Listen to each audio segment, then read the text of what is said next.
It's streaming. Yeah, we're live. All right, let's go. All right. Hi, everyone. This is Jesse and Jason. For the ones that know us already, here we are popping again for another topic about relationships. And for the ones who never saw us before, we are mentors, relationship mentors.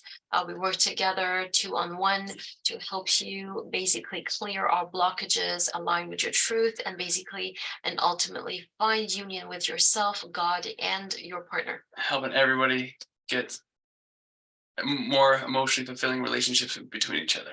Yeah. So today we do want to talk about worth and value and how do you measure that towards yourself and others. Hi, Kelly. No doubt. Very nice. Good to see you here. So, and the reason why we want to talk about that is because it does affect the people you're attracting in your life. It does affect the relationships that you're bringing into your life, right? So, Even the situations in your life, it's like almost like a magnetized attraction towards your value system and what will be represented back to you in your life situations. yeah. So whenever you are measuring your worth, there's two things that happen. First off, the way you perceive others. So meaning, I'll give an example. If there is a rich person that comes into your life, you are measuring them through their status, right? Financial status. So based on that, there is more respect towards them and you're perceiving them as more important, right? And that is a direct reflection to how you are seeing yourself and your value. And so when we look at others and we put them in categories like that, we also do that to ourselves. And then we wonder why we're attracting relationships that do not value us when we're holding such a perception about ourselves, right?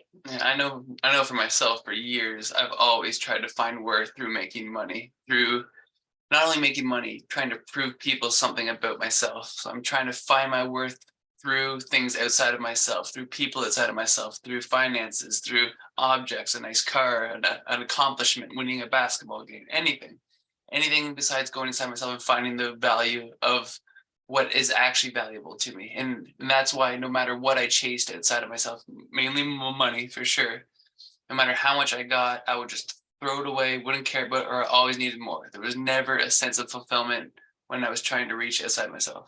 And we find that a lot many times in society is very common where we're just like, okay, the more someone has money, the more we put them up there, and the people that are poor, right? So if you pass a person that is completely poor, has nothing, we perceive them as less than. Unfortunately, even if we're awakened, there is that feeling within us that okay, he's less than. And this will affect our life so deeply, more than we're aware of, because this is how we are actually measuring our worth compared to relationships. So, for example, if you're in a relationship with a man or a woman and you are measuring yourself as less than because they're more successful than you are, then what's going to happen is you're going to start chasing, right? You're going to start running after because you don't think you're worthy of their attention and love. So it's important to start using your perception towards others to clean your own relationship with your own worth, right? Yeah, also, I find that it affects my mood as well. So if I didn't make any money that day, if I didn't, I feel like a loser. I feel like a bum. I haven't accomplished anything. So I really have a direct reflection between my self-worth and and money I'm making. If I'm not making money, I'm wasting time. I'm feeling depressed, and it literally runs my life emotionally. So if I'm not making money, I'm depressed. So I literally have to keep on going to do something that doesn't even fulfill me, to make myself feel better about myself, but it ultimately doesn't at the end of the day because I just it's like a bucket with an empty bottom. I just keep pouring into it and it just keeps running out. There's nothing to catch me. It's literally just a self perpetuating cycle of depression and sadness. Yeah, and the reason why there's that depression is because you have such an unhealthy relationship with yourself. You're basically telling yourself every day, all day, you're not worth it unless you get that. You're not worth it unless you get that. So if your worth really rests on something that you have to get outside of yourself, you know why you're depressed, right? This is a sign whenever you're like feeling really in the dark, it's the relationship with yourself that is not right. And you have to do what's right by yourself for that depression to start going and to start, you start to allow joy and peace and love to come in? Yeah, so for myself, I've had to really look at myself.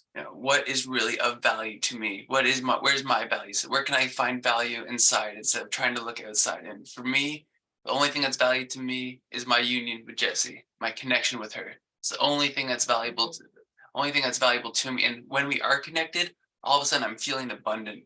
I feel rich. I feel love. I don't have fear. I feel like everything's going to be taken care of, regardless of my financial situation, regardless of the physical surroundings around me, regardless of the bills piling up, regardless of the people around me that are treating me badly. Nothing matters outside of my connection with her. So that is my true value system. And that's how I know I need to put that first before everything. Sorry. Because in our relationship, I've put money first for so many years, and it just made our connection go to shit. It was terrible. Really did. We wasted time. We wasted days, sadness, depression. Jessie wasn't feeling honored. I was too tired after work. I didn't have the energy to give her the compassion, or not the energy. I didn't have the mind. My mindset wasn't correct to fully be present in our situations in life, because I'm too busy focusing on money. Oh, what about Because the it bill? was priority. What about the bills? I made it my king.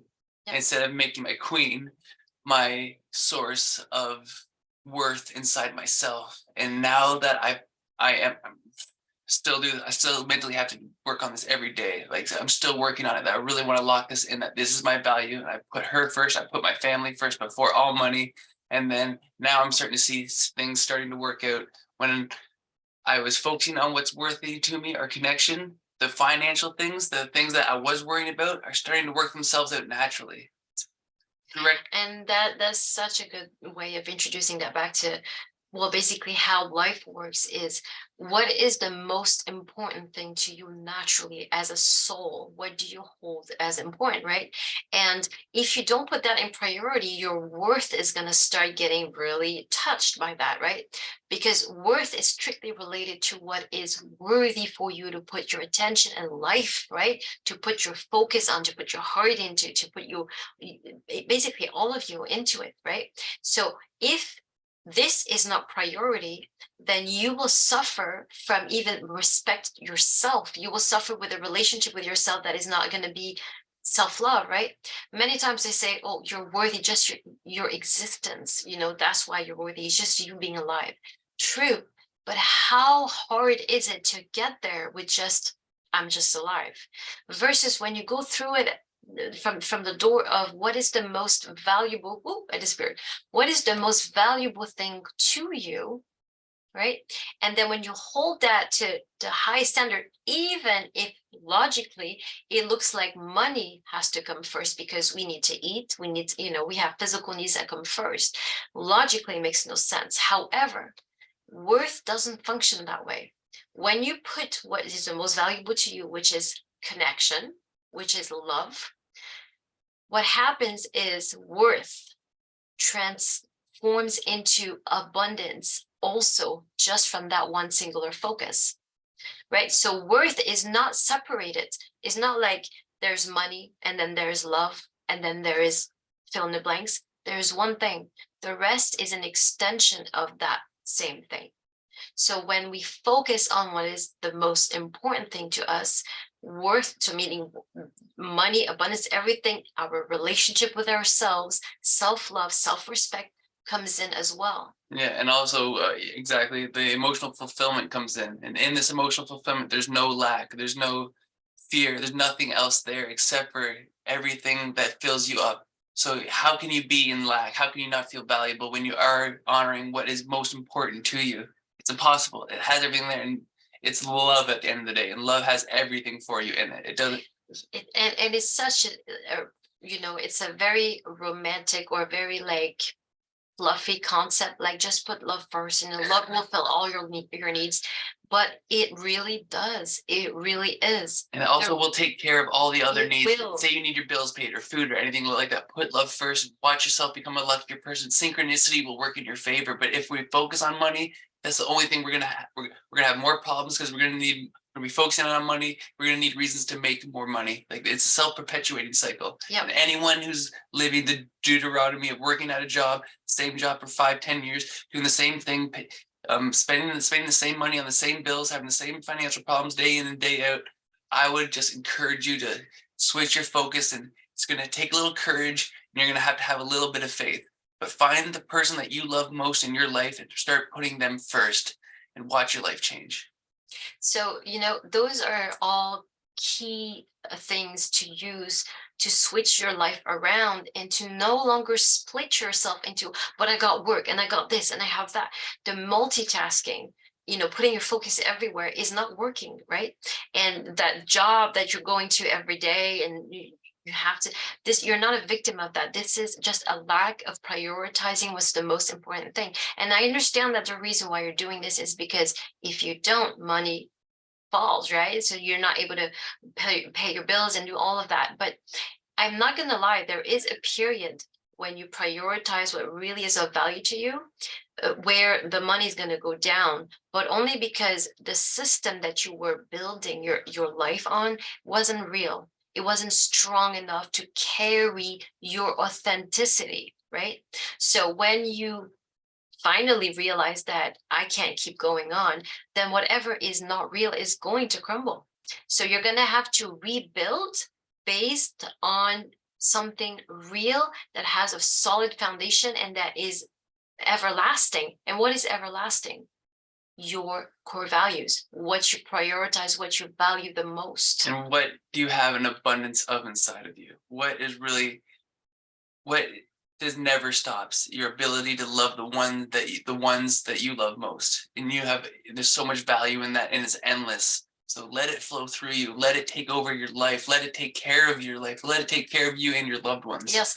And when we say the ones that you love the most, if you don't have a person that you really, this is like your focus and your priority, we also mean, for instance, that if union with your counterpart that you have never met yet is priority, then put that first. And when I say that, I mean in the sense that I will no longer focus on surviving, no longer focus on making money, no longer focus on my purpose, no longer focus on producing anything or having friends, because none of those things are actually priority to you. And we often do those things just to distract ourselves from the absence of what we need most or what we value the most, right?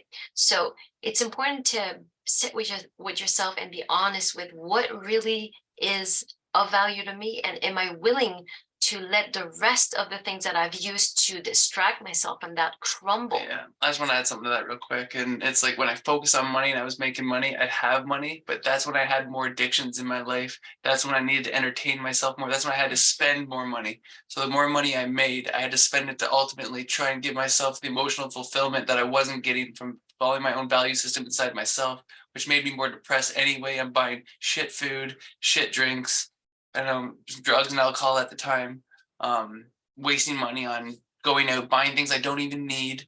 So it's like you're making the money, but even still you're wasting it anyway, because there's nothing that will fill you up. You can buy anything you want. It's not going to matter at the end of the day. They always say money can't buy happiness, and that statement is more true than I've ever felt in my life. And that's when of course, for me, I have to look at everything that doesn't work first, experience everything that doesn't work first. And now that I finally put my focus on my union, on my connection with Jesse, the emotional fulfillment is there. And I don't even care about it anymore. It's not that you don't care, it's also the fact that naturally we feel it's going to take care of itself. That's what I mean. I don't need to give it the importance. The important is the connection. The important is how are we going to go through the situation together, and that and in that we've always been taken care of. And as you were saying this, I just heard that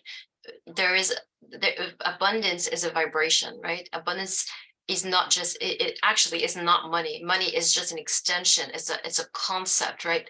So abundance is a vibration, and when you target and completely you're addicted to what you prioritize and value the most, you are vibrating at the level of abundance. And so there's this natural feeling that happens, that you don't have to cultivate inside you or have the effort to keep thinking I'm abundant.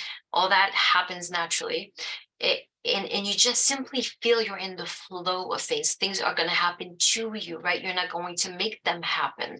Many times we try to make it happen because we aren't in that vibration, and so we try to force things. So I would really say, don't try to memorize or force your mind to be in a state of abundance when you haven't put in priority what you value the most, which is directly linked to your worth, right? And if you don't think you are worthy of receiving, then you have to check with what you are prioritizing. There's a link, a straight link to that. Yeah. So if you find yourself living the same day over and over again for the last 10 years, same job, same people, same crap situations, vibrationally you're not there, and this is because you're not owning your own value and going after what means most to you. And just like Jess said, when you do this, you will naturally feel abundant, you'll feel great, you'll feel inspired, you'll have motivation to go and follow your dreams and passions. Jess, that's 15 minutes. I think we're good to go. I just want to see what Kelly. Okay. Yeah, for the ones that tuned in live, Kelly, we got your comments right here. Only see worth in other souls, but can only do that by knowing I am worthy of divine. Absolutely. But so the divine, we are worthy, we feel loved and accepted and cherished by the divine. That's one aspect of things. But the divine also, God has put in us this value system that we need to get a hold of, right? We need to own and we need to live by. And so when we align with this, we are naturally aligning with God, we're aligning with the divine, right? So it's a wonderful thing that you have said, Kelly. For me, it's how can we apply this in our humanness, right? How can we apply this in our day-to-day life? All right, and then so we're gonna wrap this up. Just the other one. All right, Kelly, what's up? Most people don't realize that material things, money, etc., is ego-based and low vibration. Connection in love is the most important value, and that's exactly what I was saying. You can waste your money all day, spend it on material items. It's never going to fill you up. We need to go straight to love, go to what actually is valuable to us, and then all of a sudden, all those things will manifest anyway. Yeah, I just wanna redirect a little bit here. The energy is, and that's because God is telling me that material things and money and all this is not actually an ego thing. It's divine. It's how we are using it from the ego standpoint that it becomes negative, right? So like material things, we do need a bed to sleep on. Okay, other thing, so if I'm spiritual, I cannot buy a bed. Yeah. You know what I mean? So it really is just a matter of using the consciousness behind that buys those things, that go for money and all those things. This consciousness needs to be clear, clean, and pure, and has put in priority your work, connection and which love. Are valuable. The money can actually support your union. Yes, support instead exactly. So I could buy drugs, alcohol, and go do whatever, and it would just tear us apart. But with the right consciousness, I can buy a nice house for our family, take us out to a vacation, buy some nice food. It can ultimately bring us closer together. So money's neutral, everything's neutral. It's just the consciousness that uses these things that will make it, that'll bring you together or further apart. Absolutely. Yeah, for anybody watching this right now or watching the replay of this video, I want to say, if you want to dive deeper into any of these topics, we offer 2-on-1 sessions. You can book with us anytime. We'll drop the link in the comment section. If you want to get to know us more before you book a session, or you don't have the money to spend on a 2-on-1 session, that's totally fine. We're going to be doing these live streams hopefully once a day. You can go check out our YouTube channel or our TikTok, Crystal Clear Love. We have lots of videos there, short videos and things like that if you want to get to know us more. Yeah. You got anything, Jess? Yeah. No, it's good. We're good. All right, guys. All right, take care. We'll see you. Yeah. We'll see you guys tomorrow around the same time.